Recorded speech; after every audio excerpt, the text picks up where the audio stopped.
Good evening and welcome to tonight's program. I'm delighted to welcome not just members of the New York Society Library, but members from the Membership Library Group, a consortium of 16 membership libraries across the US. And I'd like to offer a special welcome to our tonight's author, Roxana Robinson, a library member. It's hard in a brief amount of time to sum up Ms. Robinson's accomplishments. She's the author of 10 books, 6 novels, 3 collections of short stories, and the biography of George O'Keeffe. 4 of these were chosen as New York Times notable books, 2 as New York Times editor's choices. Her work has appeared in many publications, including The New Yorker, The Atlantic, Harper's, The New York Times, The Washington Post, and others. Her novel Cost was named one of the 5 best fiction books of the year by the Washington Post. It was on the best books of the year's list of the Chicago Tribune, the Library Journal, the Seattle Times, and the Wall Street Journal. Her novel Sparta was named one of the 10 best books of the year by the BBC, was shortlisted for the Dublin Impact Award, and received the Marine Corps' James Webb Award for Distinguished Fiction, among other awards. She was named a Literary Lion by the New York Public Library. Ms. Robinson has served on the boards of PEN and the Authors Guild, and was president of the Authors Guild, where she still serves on the council. In 2019, she received the Barnes & Noble Writer for Writers Award, given by Poets and Writers. She now divides her time between Connecticut and New York City, where she teaches in the MFA program at Hunter College. Here's how the author, Frances Fitzgerald, also a library member, describes Robinson's new book, Dawson's Fall. Roxana Robinson tells the moving story of her great-grandparents who lived in Charleston after the Civil War. Her great-grandfather, an Englishman and editor of the city paper. She draws on letters, journals, and newspaper articles about them and adds her own novelistic grace to make them come to life with a fine eye for detail.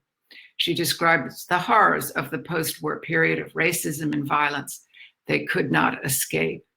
And I must say, having read this book at this particular moment in time, it's very relevant to the social issues that have arisen in the past 6 months. I'm also full of admiration for Roxana for being able to create a compelling narrative based on her own family diaries and records. So with that, I will invite Roxana to tell all. Roxana. Thank you. Can you hear me all right? Is this working? I can hear you. I don't know about the others. Okay.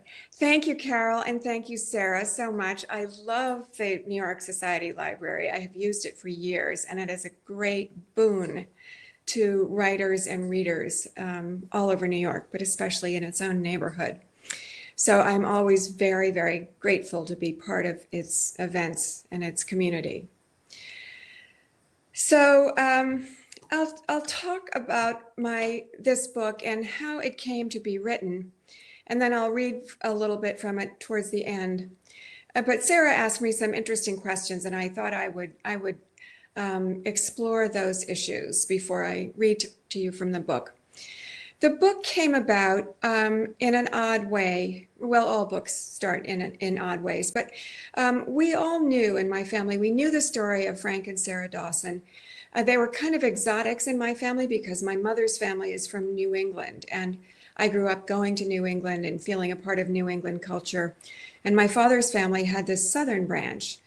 And in my mother's family, I had a lot of abolitionists. My great-great-great aunt is Harriet Beecher Stowe. So I felt as though I knew who my family was, and I knew where they stood on the big subjects of this country, abolition, for example, slavery. But I had this other Southern branch to the family, and we knew about them because it's a very dramatic story. I won't tell you the ending right now, but it is dramatic, and so it was exciting to have this story in the family. And about 10 years ago, my parents were moving out of the house that they had lived in for 40 or 50 years, and we were going through the contents of it, and we came across a piece of mahogany, a piece of rubbed, worked mahogany with a note on it that said, This is a piece of the pew from St. Michael's before the Restoration. And I knew that St. Michael's was the name of the church where my grandparents had been married in Charleston. And I knew that Charleston was a place that loved its own history. And I had a friend who owned a house in Charleston.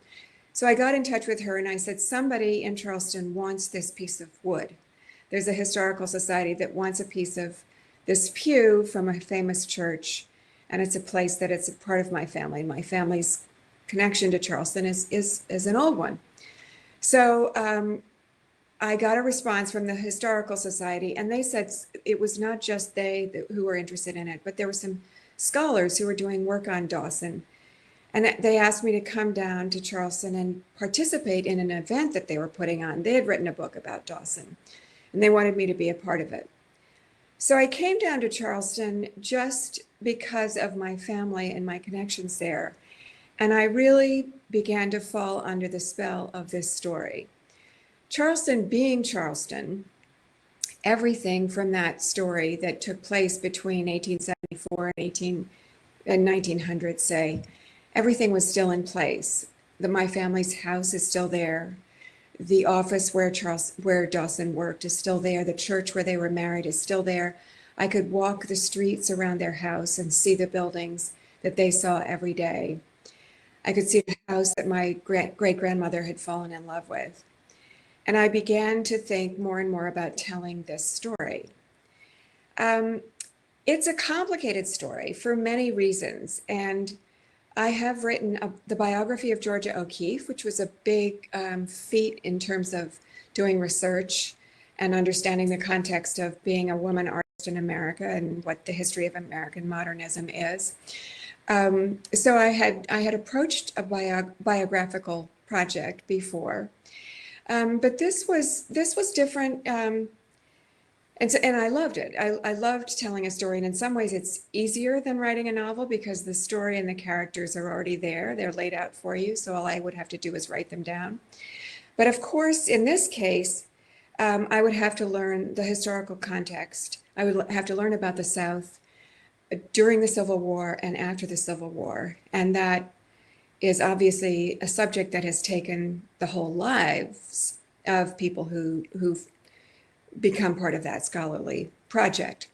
And I was not going to spend the rest of my life learning about the Civil War. But I had to learn about parts of it. I had to learn about it in some way in order to write this book. So there was a huge amount of archival information available to me. I had the whole Civil War, this vast terrain. And just my family's part in this period was also a huge, there's a big terrain there as well, because everybody in my family seemed to have donated their pieces of archival memorabilia to Duke University. So there is a huge family archive at Duke. And I went down to look at it, and it's gigantic. Everyone in the family wrote letters to each other. Dawson himself was a writer, and he was the editor of a newspaper. So there is just tons and tons of archival research material that would be available to me. So I had to figure out a way to make that accessible to me in a way that meant that I wouldn't have to spend the rest of my life reading it. But the material was so compelling. Dawson was an Englishman who came to this country when he was 19 to fight for the Confederacy. And I won't explain that in great detail, but I will just say that England was a partner in the South because they wanted cotton for their textile mills. So that the way that the Civil War was reported in England was very different from the way that it was reported on in the North. And England didn't talk too much about slavery. They talked about the bravery of the Southern states standing up to the Northern bully. And so Dawson, who was at loose ends at that moment in his life, felt that he was contributing to a kind of moral bravery. And he talked his way onto a Confederate naval ship and sailed across the ocean and joined the Navy when he got on the ship. And when the Confederate Navy failed, he joined the cavalry, taught himself to ride and joined the cavalry. And by the end of the war, he was a captain. And because war creates very powerful bonds, by the end of the war, he had become friends with a whole network of men who would become part of the South during Reconstruction and during Redemption, which followed Reconstruction. But so there was this gigantic archive for me to look at, and also part of it was my family's words. And Dawson's letters, all his letters to his family in England during the war, were in this archive at Duke. I don't know how they got from London after they died, his parents, back to America, but there they are. So I could read what he had to say during these campaigns and about learning to ride. And he was at Gettysburg. He was at the Battle of Beaver Dam. He was very active during the war. So he was a really interesting presence for me. And then Sarah, his wife, came from Baton Rouge. Her father was a judge there. So she grew up in the Deep South. Her family owned 9 enslaved people who worked for them in their household. So I had to come to terms with what that meant as part of my family, as a part of a family that I admired. So there were big, complicated issues that I was going to have to deal with if I wrote a biography. I would have to, first of all, find a way into the material, and secondly, to figure out what my voice was going to be, because this wasn't a separate subject the way Georgia O'Keeffe had been. This is my family. So in some ways, I was responsible for these people. And I had to say things that would explain my own views of the world. I couldn't simply be writing down what had happened. I was also going to be writing down what my great-grandparents had said and done about what was happening.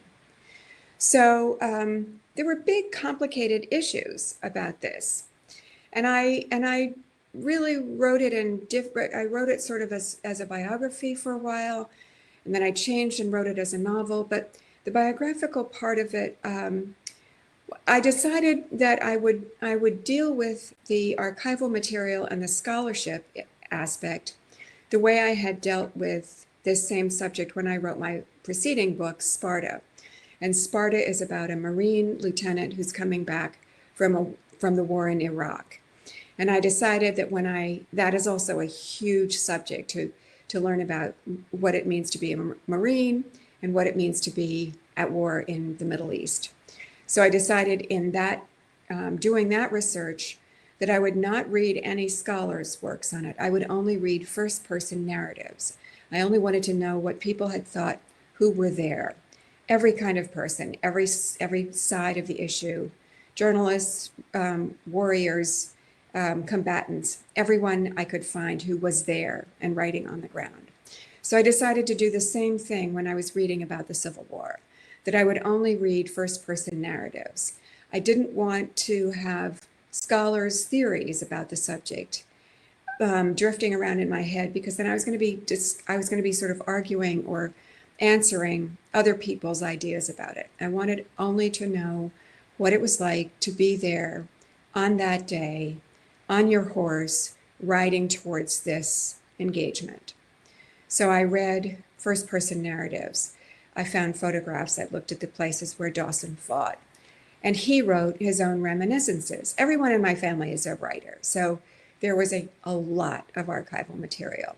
Dawson published his own book called Reminiscences of a Confederate Soldier.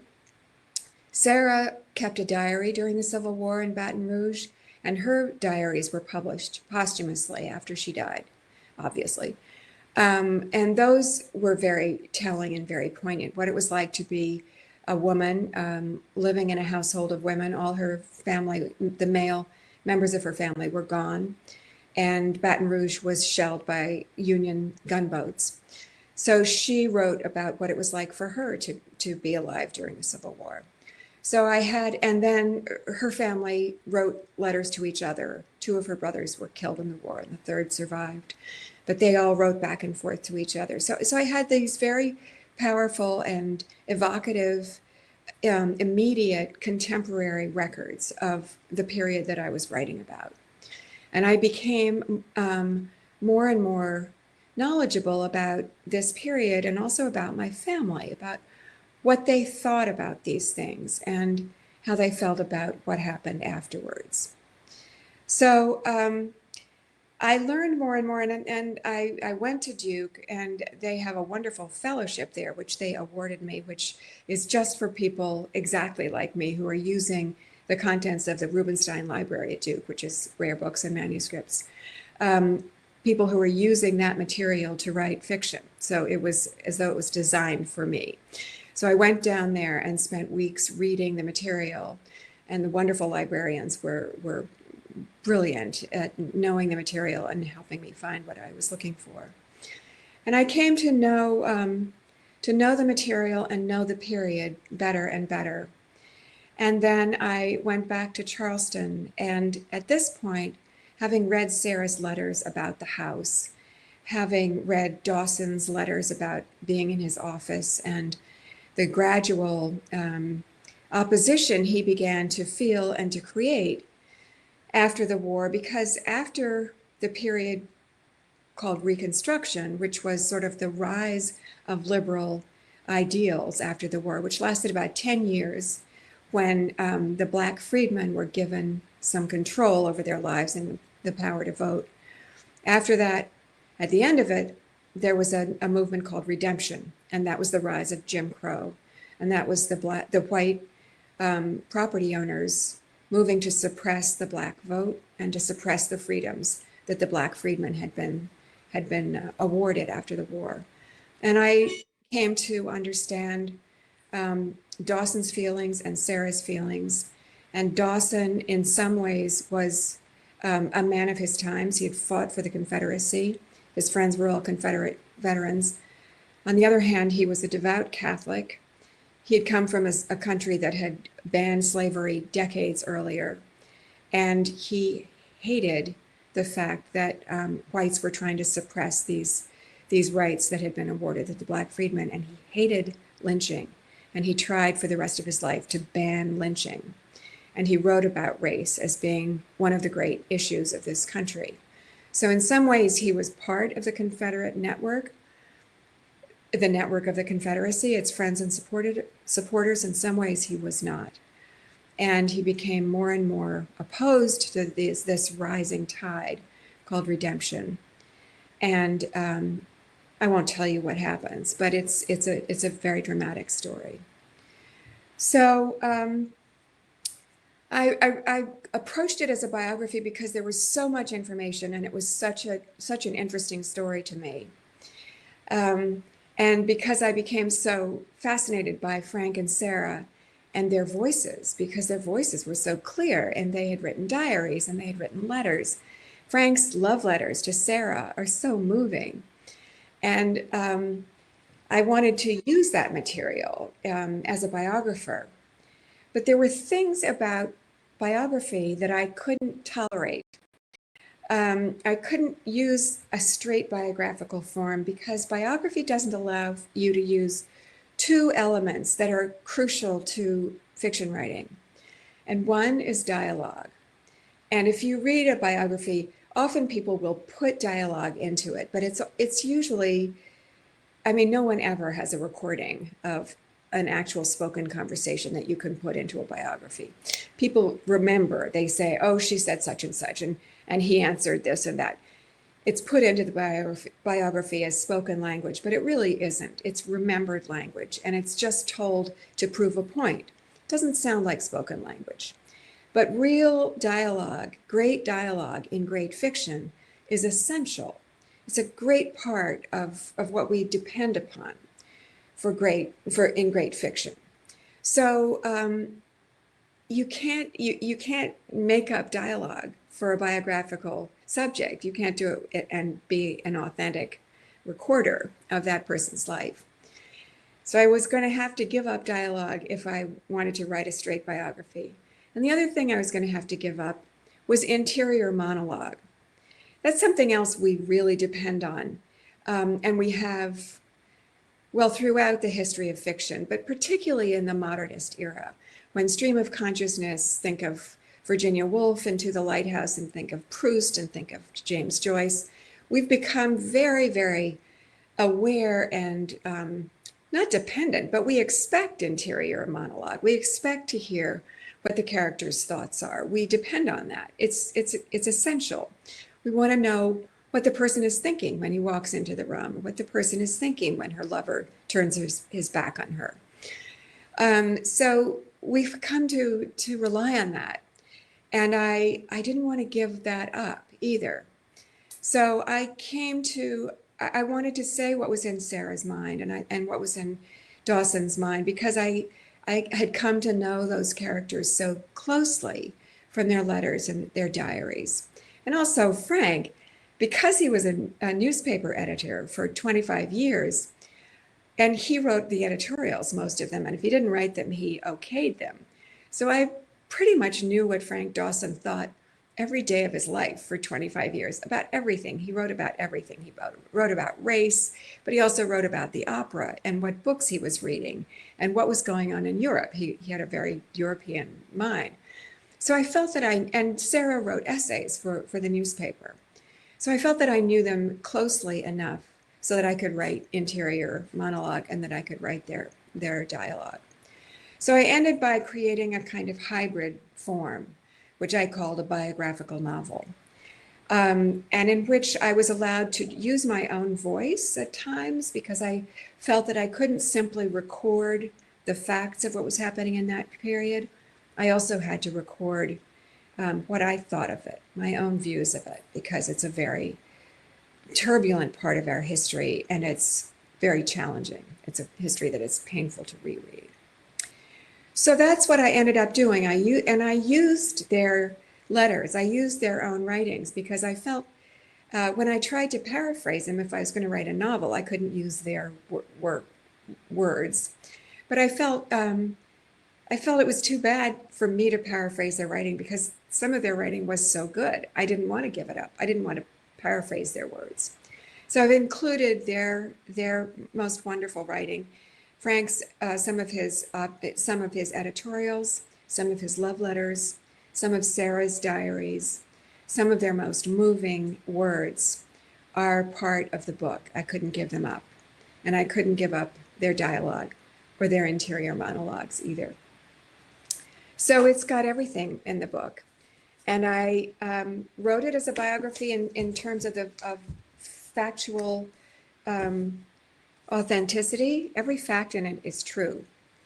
And the dialogue and the interior monologues come from what I know of these two characters, whom I got to know very well through their writings, but I also realized, and I realized this when I was writing the biography of O'Keeffe, that though I started it after she died and I couldn't interview her, I interviewed her family, and I learned a great deal about O'Keeffe from her family. And family culture is passed down through generations. And I realized at one point in a sort of eerie way that I myself was part of the research that I was doing on this book, because these two people were part of the formation of my character, and my family had passed down all sorts of things, feelings about education and dogs and gardening and horses and reading and opera, and how to bring up children and whether you should argue in front of them, and all sorts of things that were part of my family without my realizing it, and echoes that I would have when I was reading something that they had written. My grandmother wrote a memoir, naturally, and she said that that her father would go to the opera and he'd come home and he'd sit down at the piano and he'd play something, a piece of the melody, even though he'd never heard it before. He'd sit down and play it by ear. And Sarah loved to have him do that. And that gave me chills, because that's what my father would do. He would go to some kind of musical performance and he'd come home and sit down and play it by ear. And my mother would sit, listen. So it's a very odd form, one that I really enjoyed sort of creating and being a part of. So that's the background of this story. And I'll read a little bit from it, and then I'll be glad to answer any questions that people have. This is the very opening passage. March 12th, 1889, Charleston, South Carolina. He wakes as he is falling. He feels himself plunging into space. a great wheeling emptiness below. He's been on the edge of a cliff, grappling with a man trying to shoot him. Dawson grabs him, wrestling for the gun, but he wrenches away, pulling Dawson off balance. The man presses the gun against Dawson's chest. He hears the great enveloping sound of the shot. Then he feels the sickening shift beneath his feet as he loses his grip on the world. As he falls, Dawson grabs the man's shoulder to save himself, but instead pulls the man over with him. They fall together, still grappling, as though holding on to each other will help. Dawson's body is clenched and tight, muscles still focused on what he just had, solid ground beneath him.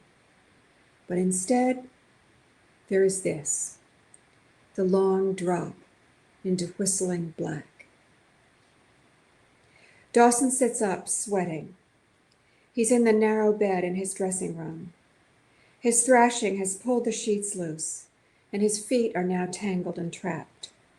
The room is dim and shadowy, the curtains drawn for the night. The patterned wallpaper, the tall mahogany bureau, the brass bedstead are all familiar, but irrelevant. He's still in his nightmare, heart hammering. He still feels the terror of pitching into space, the body's last clenching try at holding on to life. He still feels the man's coarse sleeve in his grasp, smells his sour rankness. The sound of the gunshot still explodes in his ears.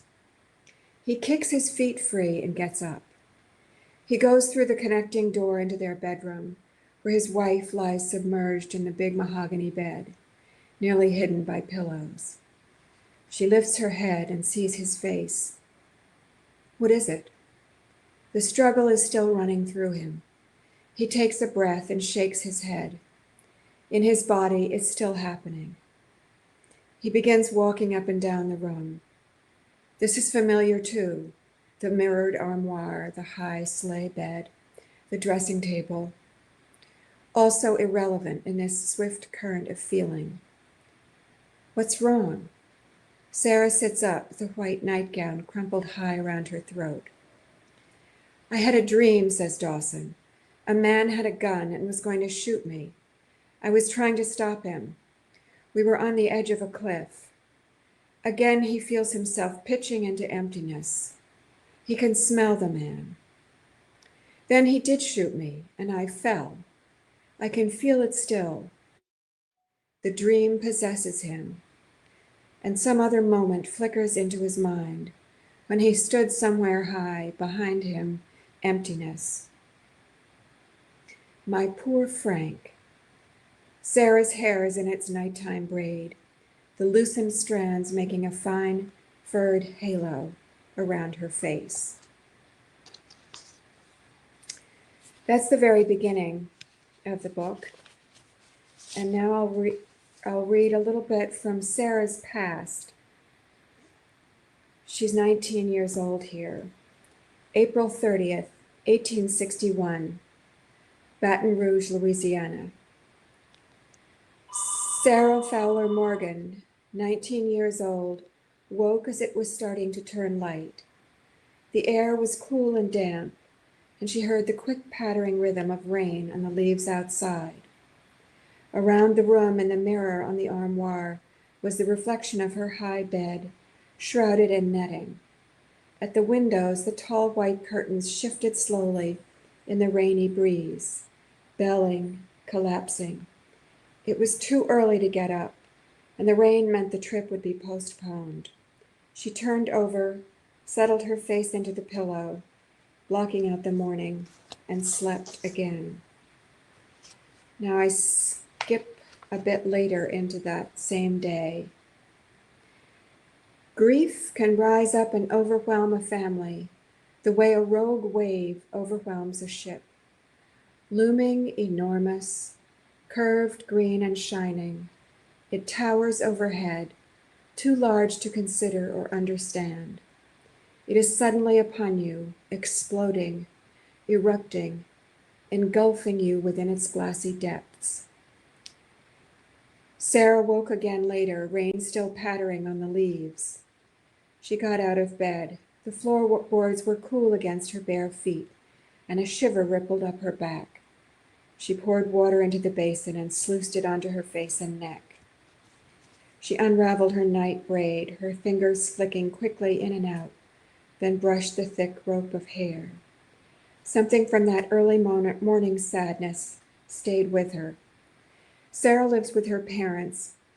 She's one of 8 children, and her best friend in her family is her older brother, Henry, whom they call Hal. He's just come back from Paris, where he's been studying to become a doctor, and he's just been admitted into the army as a surgeon. They gave him a party in Baton Rouge, and then right afterwards, a coming home party, right afterwards he left Baton Rouge to go down to New Orleans. And he told his family that he was going down there to talk to his older brother, who was a lawyer there, to talk about setting up a practice there after the war. But that was a lie. That's not why he went down to New Orleans. After dinner, they all went walking near the State House.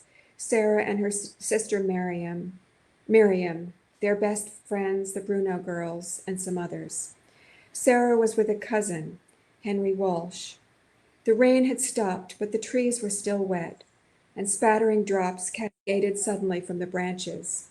A fine mist rose from the gravel walks. "Your brother Gibbs looked so handsome," Henry said, with his hair cut short. "It made him look like Hal," said Sarah. "Hal's the handsomest in the family." He was on her mind. When it started to rain again, Miriam went back with the Bruno girls, but Sarah went home. The house was empty, and she went into the parlor and took up her guitar.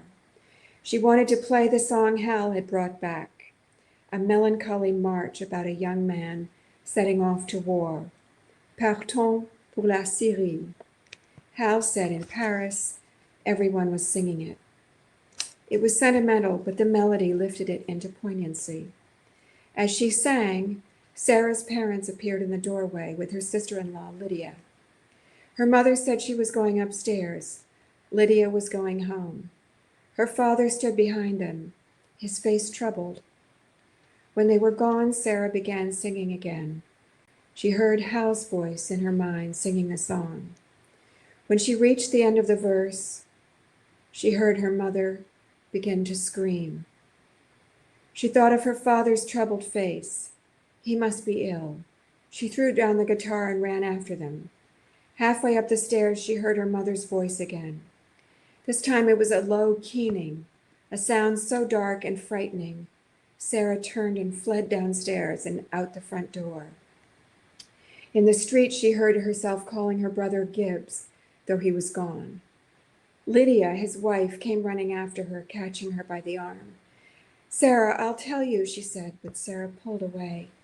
"Father," Sarah called, and ran back inside. She started up the stairs again, Lydia behind her. "Let me tell you," Lydia said, but Sarah wouldn't stop. She ran down the hall and burst into her parents' bedroom. It looked lit by lightning. Her mother lay on her back on the floor. Her father lay over her, holding her hands. Her mother's face was white. As Sarah came in, her mother looked up. "Hal is dead," she cried in a strange, low voice. "You loved him, Sarah." Sarah heard herself laugh. "No, he's not," she said. "Father, tell her he's not."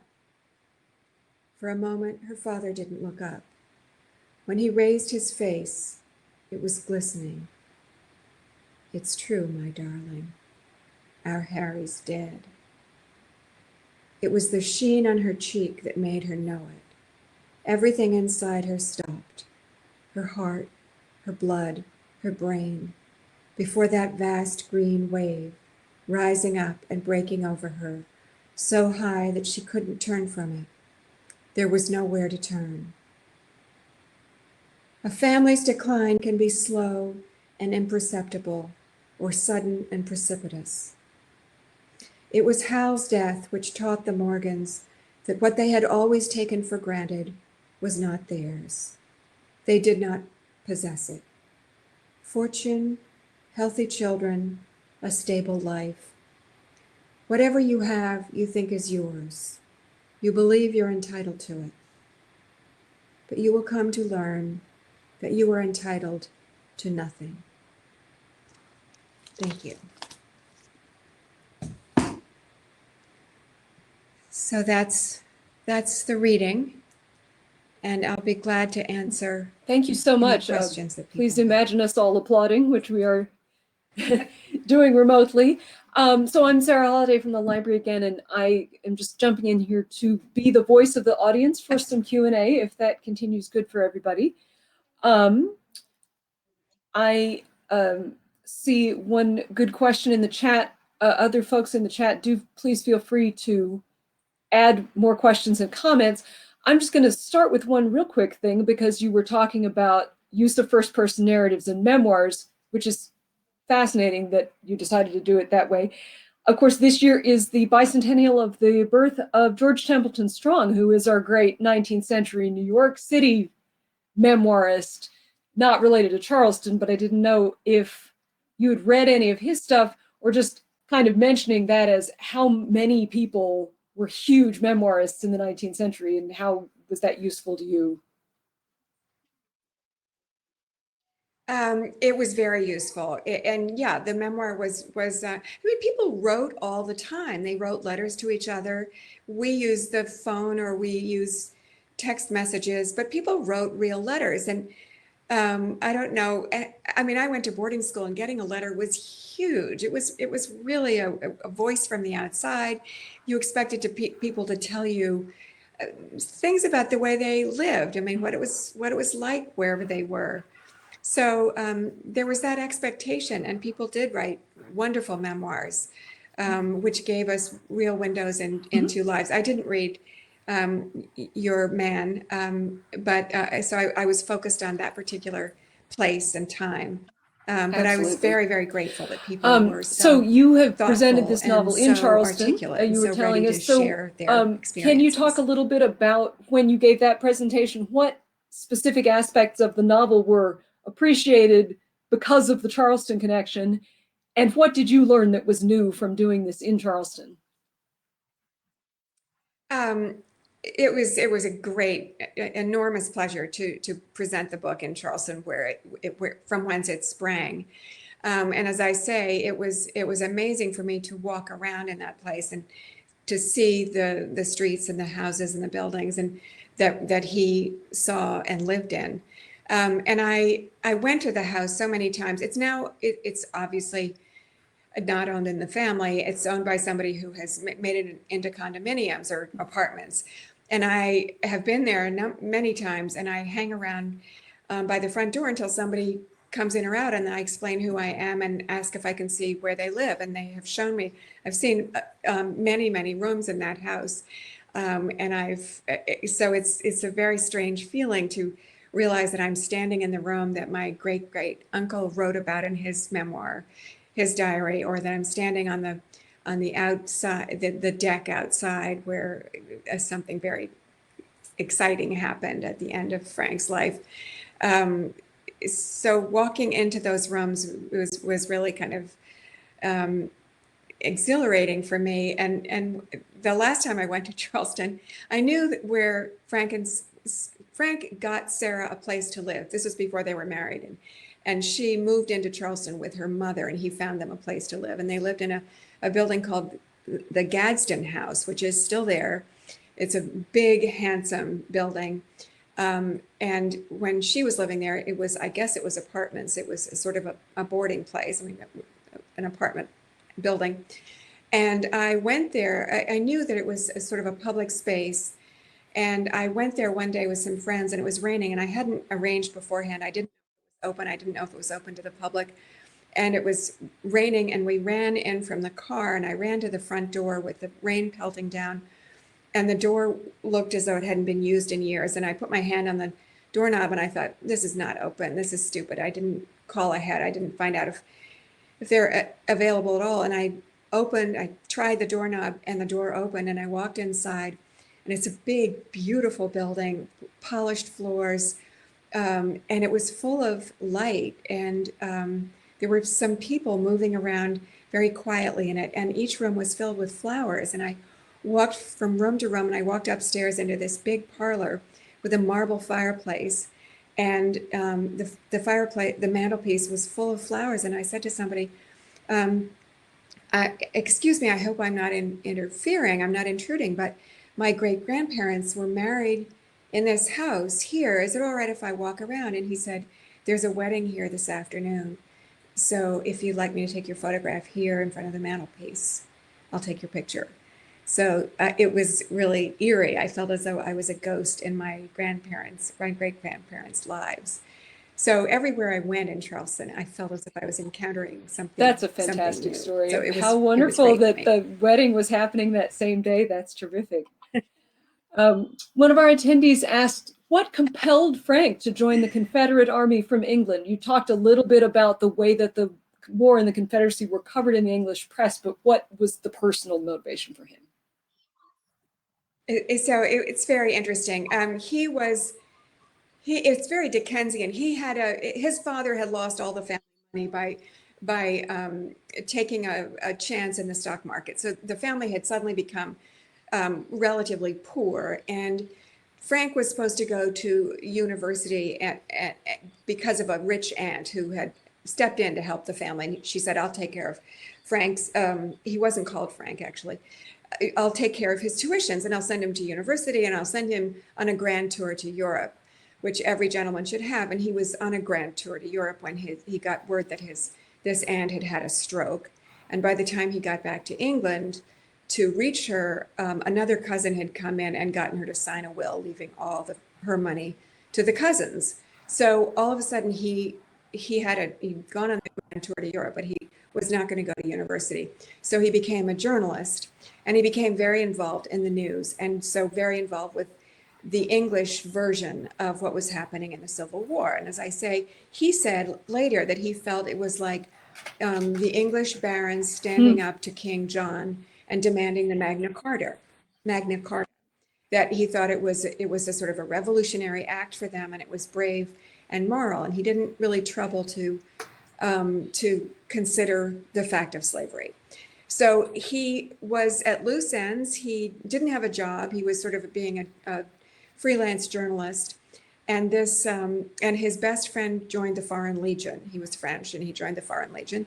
And so Dawson had a friend who was getting involved who knew a friend who was involved with the Confederate Navy, and there was a ship that had come to Southampton that was going to be there for months, called the Nashville.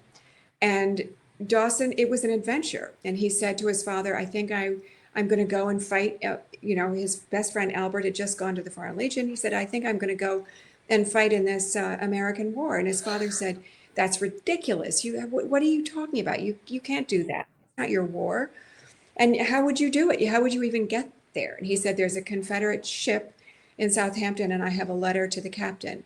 And his father said, well, you don't know anything about sailing. And he said, no, but I can learn. And his father said, well, those Confederate naval ships go around on the high seas, and they seize other ships and burn them, and that's piracy. Well, they were doing that. That was the way they carried out their war. But it was, some countries considered it piracy because it was seizing ships on the high seas. So, and there was a question of whether what they were doing was war. So his father said, if you join that ship, you will be caught and you will be hanged as a pirate, and you will disgrace the family name. And his name was Ricks. His name when he was born was John Austin Ricks, Reeks.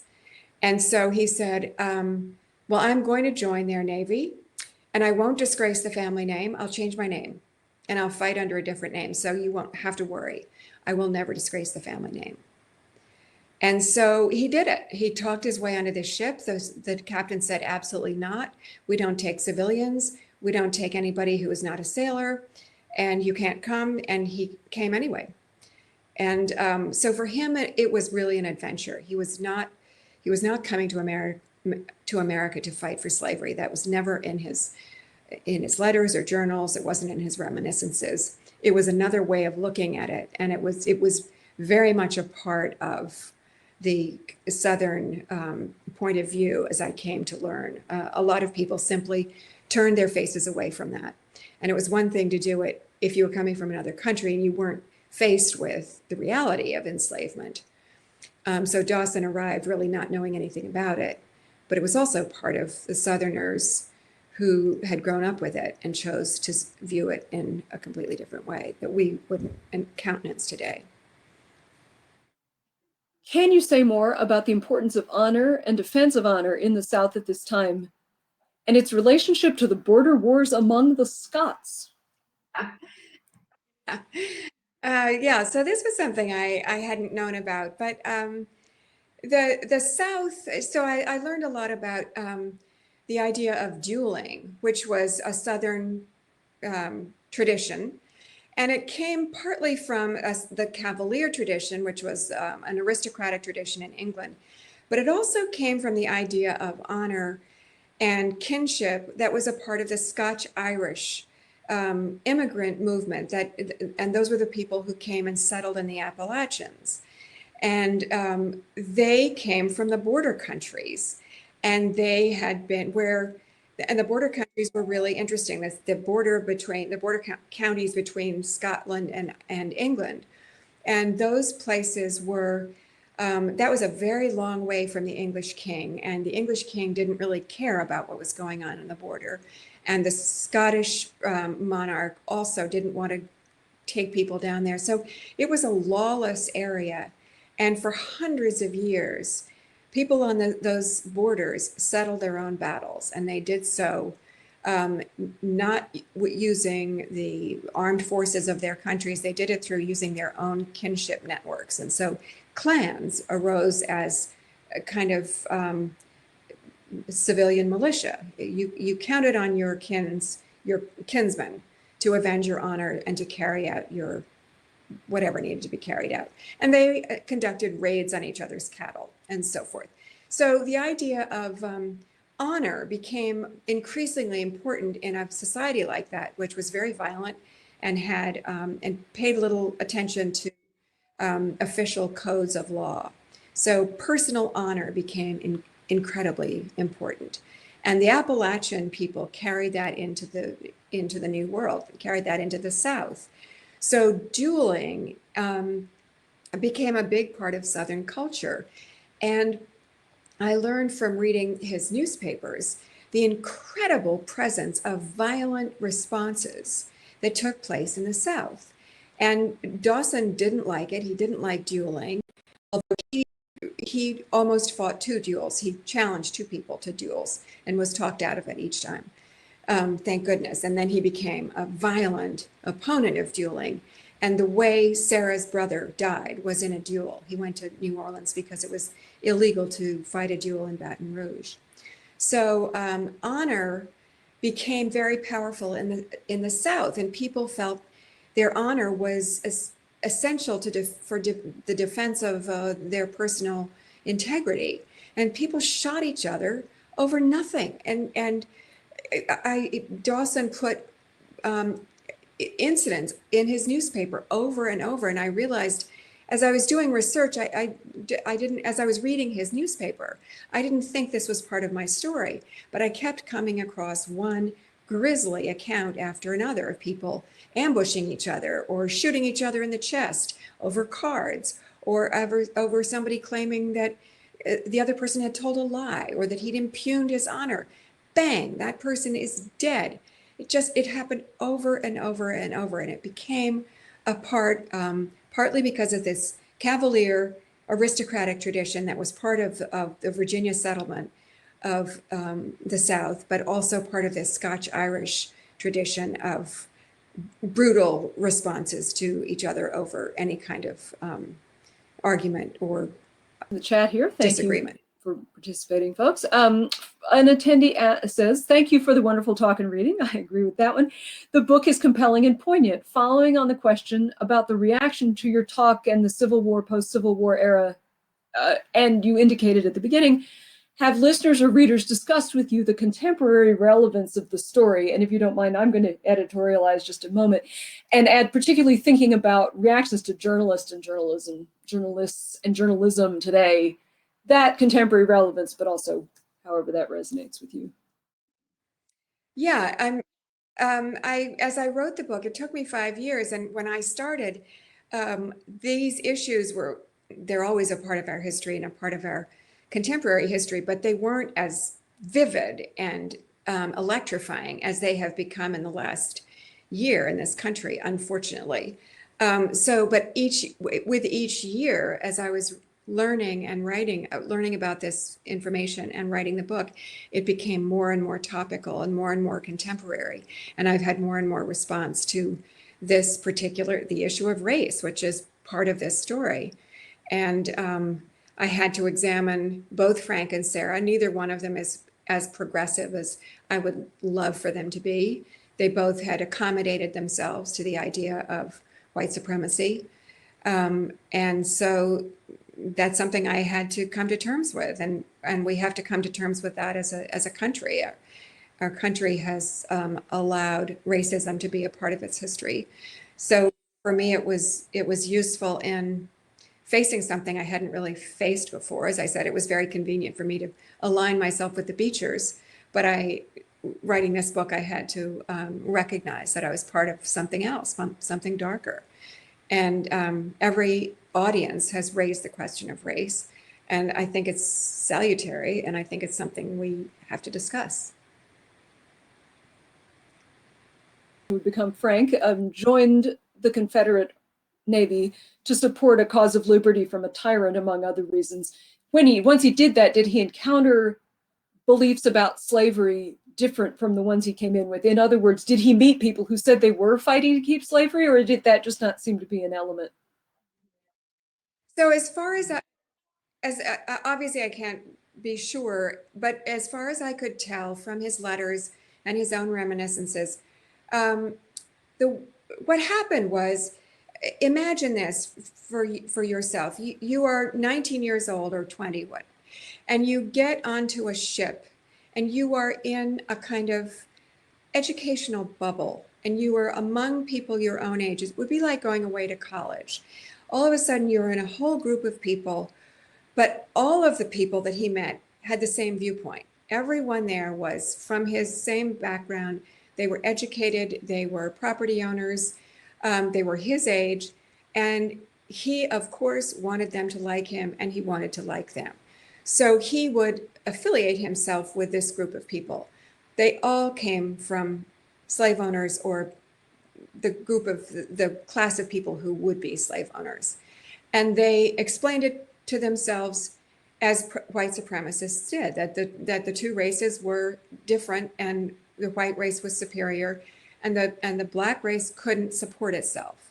And in some ways, I mean, when Frank came to this country and he was writing to his mother at one point, and he said, you know, if the Yankees win, and of course they won't, we won't let that happen, but if they were to win, there would be a humanitarian crisis because the black people would be starving in the streets. They couldn't take care of themselves.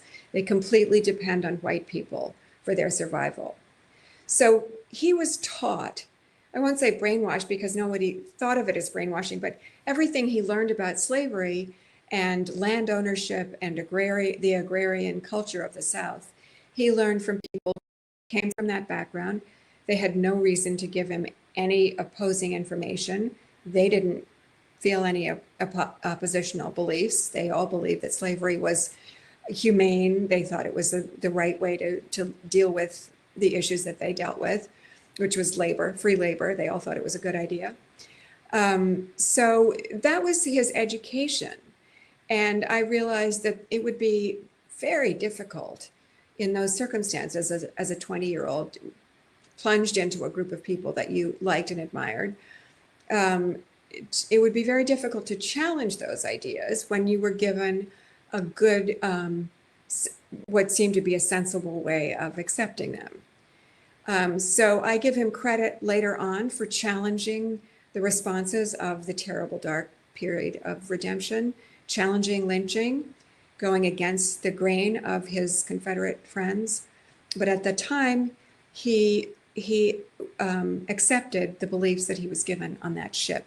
It took him, I think, 8 weeks. So that was 8 weeks of learning what it was like to become friends with Confederate plantation owners. Now, but a participant says, I love how you've invented the biographical novel with this book. Do you find that people mostly respond to it or speak about it as a novel or as a biography in conversations like this? Do you think about it yourself as more novel or biography, or do you put aside that question? I don't know how I feel about it. I feel about it as both. I mean, I know the conversations that I made up. On the other hand, really everything. Okay, I made up one thing. I read one thing in this book. At one point, a bird gets into the house. I made that up. I have no reason to think a bird actually did get into the house on Bull Street. But everything else in this book really comes in some way from thoughts or ideas that Sarah and Frank and their brothers and sisters and descendants put down on paper. So I can't really describe how I feel about it. It's also like a memoir. It's like a memoir of my family and a memoir of my country. So I guess I think about it as a novel. It's not a straightforward biography. And I don't know how other people, I think people talk about it as a novel. It's called a novel, but it's also a biography. Well, that leaves, Roxana, thank you. It was fascinating to hear your reflections this evening. And thanks to each of you members of the New York Society Library and the other libraries for joining us tonight. I wish you a very enjoyable evening, and I hope you will come back and join our fall events. Thank you so much for having me. Always a very pleasure, much appreciate Roxana. this. Good night. Good Thank morning. you, Kara. Good night.